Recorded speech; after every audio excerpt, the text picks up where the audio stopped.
Chers compatriotes congolais, l'heure de la vérité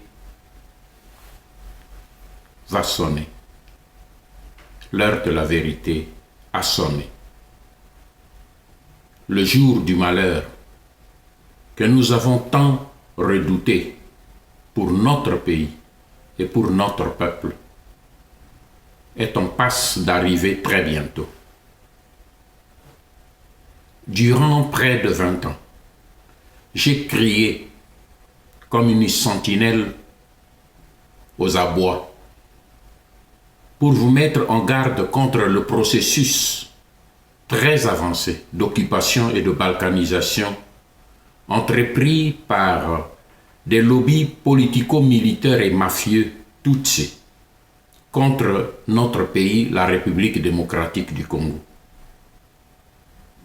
Mais face à ces cris, face à ce danger, chaque Congolais a préféré plutôt se préoccuper de son seul ventre ou de sa seule famille biologique.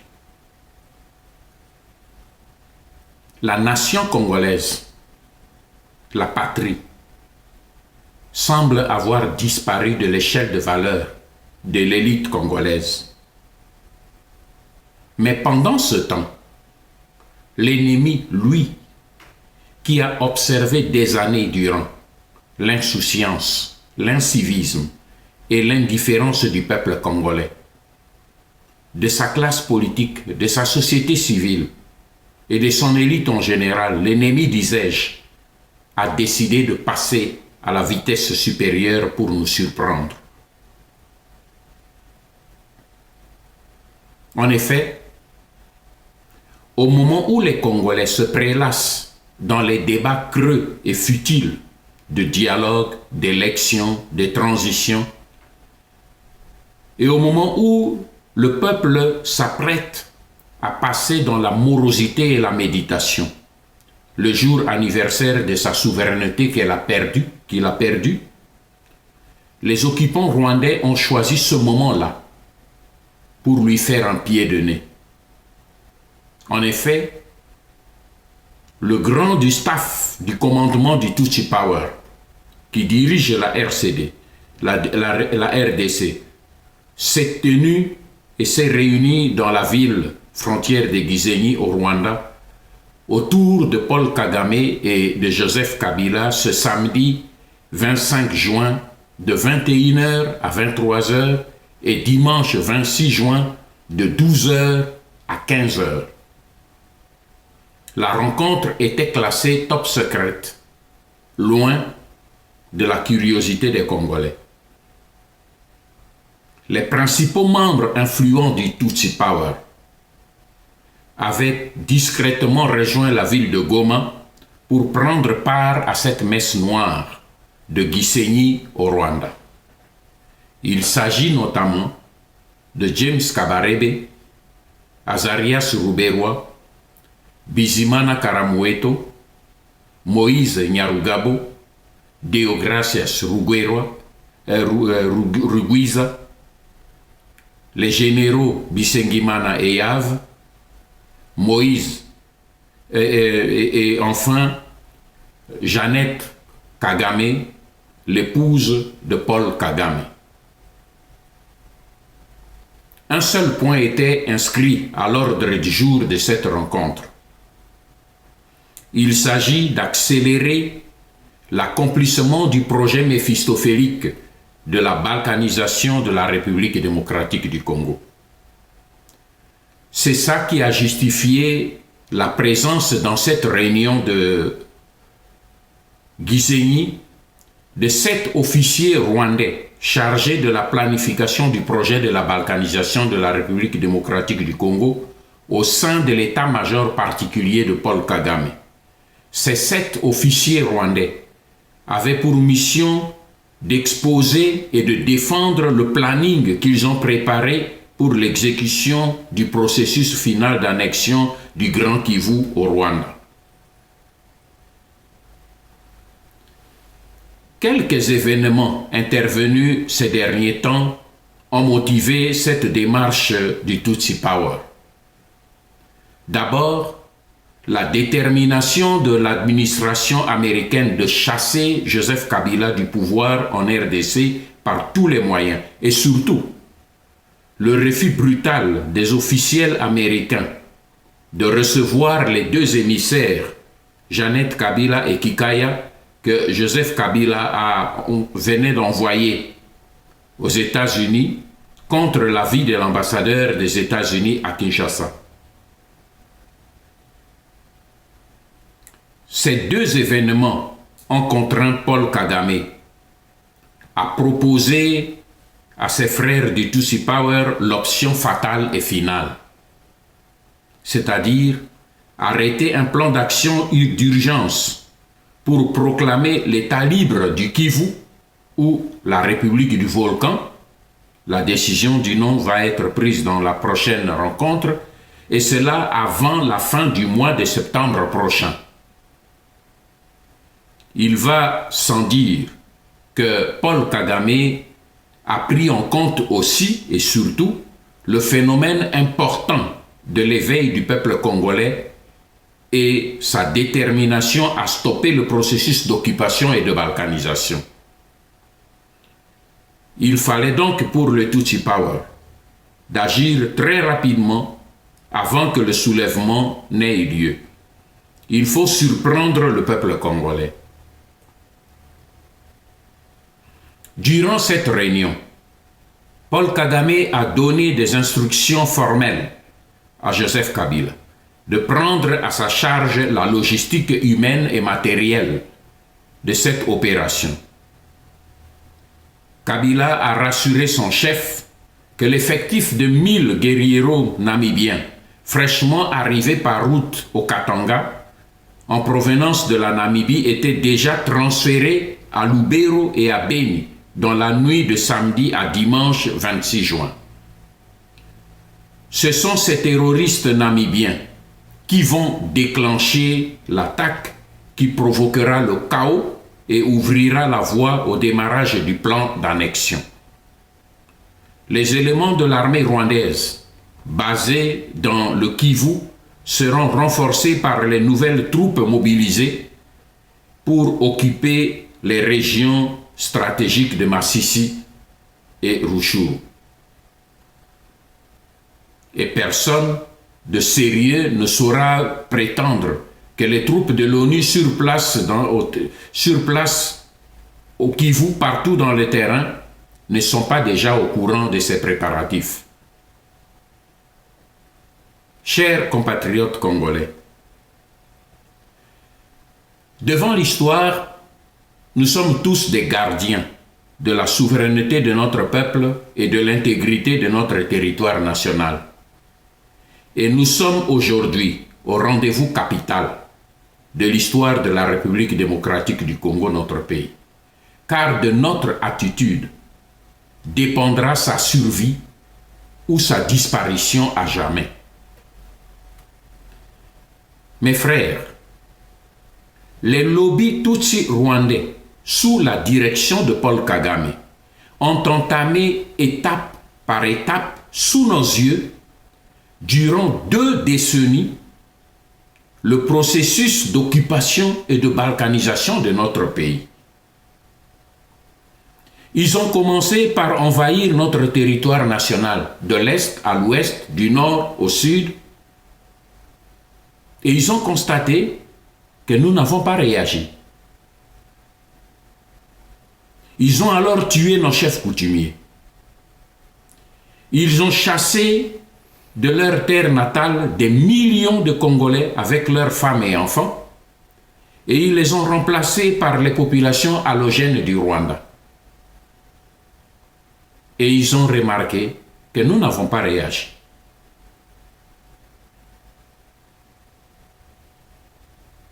Ils ont violé, en leur transmettant le virus du sida,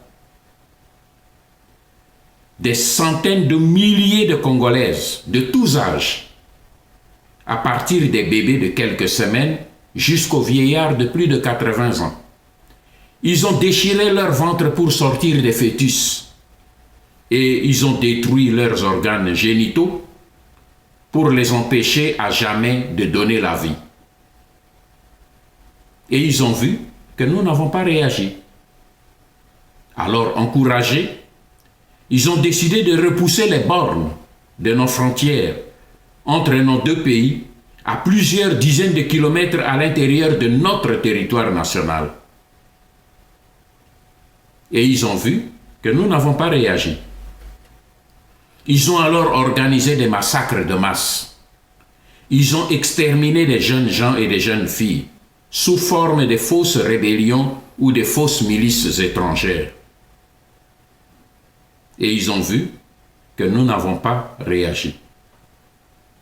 Galvanisés par notre attitude d'incivisme, d'indifférence et de cupidité, ils ont envahi toutes nos institutions politiques, judiciaires, jusqu'au sommet. Ils ont infiltré et contrôlé notre armée, notre police, nos services de sécurité et de renseignements civils et militaires. Ils ont tué et écarté nos officiers pour les remplacer par des officiers rwandais. Ils ont corrompu toute la classe politique et l'a réduite au niveau des marionnettes qu'ils manipulent à leur gré. Aujourd'hui, devant les obstacles et les pressions extérieures qui s'exercent sur eux, et surtout devant le danger que représente pour eux la prise de conscience du peuple congolais qui se réveille partout à travers le pays et qui réalise chaque jour l'ampleur du danger, ces lobbies politico-militaires mafieux alertés veulent faire une fuite en avant. Parce qu'ils savent, eux, que s'ils ne font rien maintenant, leurs intérêts qu'ils ont amassés en République démocratique du Congo et leur projet d'annexer demain une partie de notre pays risquent de tomber à l'eau.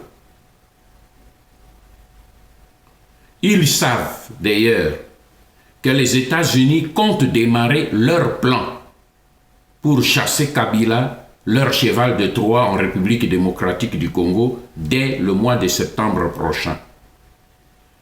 Ils viennent aussi de réaliser, en outre, qu'au-delà de leur rivalité politique interne, les Clinton et les Obama font bloc derrière la position des États-Unis d'obliger Kabila à quitter le pouvoir en RDC avant la fin du mois de septembre de cette année.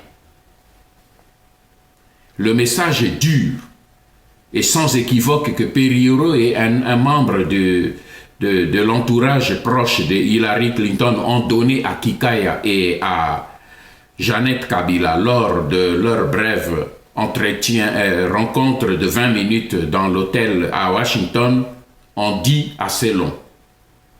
C'est cet incident de Washington où la tentative d'approche de Kabila a été brutalement rejetée par le double entourage d'Obama et de Clinton qui a beaucoup pesé dans la décision de Kagame et du Tutsi Power d'accélérer le plan d'annexion du Grand Kivu au Rwanda. Mes chers compatriotes congolais, j'ai assez crié au voleur, comme une sentinelle du haut de sa tour de guet. Mais aujourd'hui, j'ai envie de paraphraser les propos de Monseigneur Jésus-Christ qui a adressé aux 3 disciples qui refusaient de veiller avec lui malgré ses appels pour se préparer au combat. J'ai envie de vous dire, dormez mes frères et dormez bien. Continuez à ergoter inutilement sur le dialogue, sur la transition, sur les élections. Continuez à courir derrière les positions politiques que vous offrent les bourreaux de votre peuple. Continuez à vous déchirer entre vous pour vous disputer des miettes de pain que les bourreaux de votre peuple vous jettent dédaigneusement sous la table comme des chiens en vous faisant croire que votre sort demain sera meilleur que celui de votre peuple.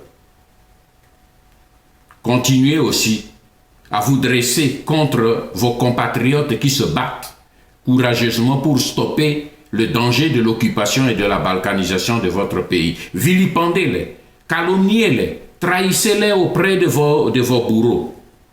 Mais sachez une chose, l'heure de la vérité a sonné.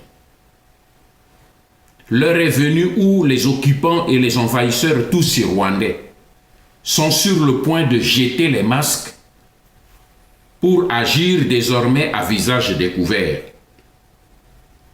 Parce qu'ils ont atteint la phase finale de leur projet.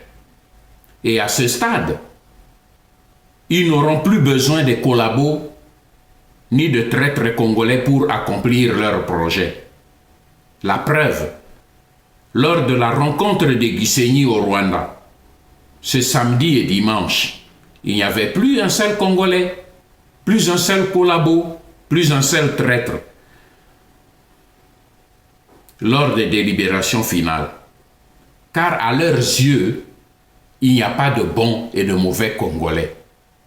Pour ces occupants, les Congolais constituent un peuple que eux doivent dominer ou à défaut éliminer de la carte du monde pour toujours.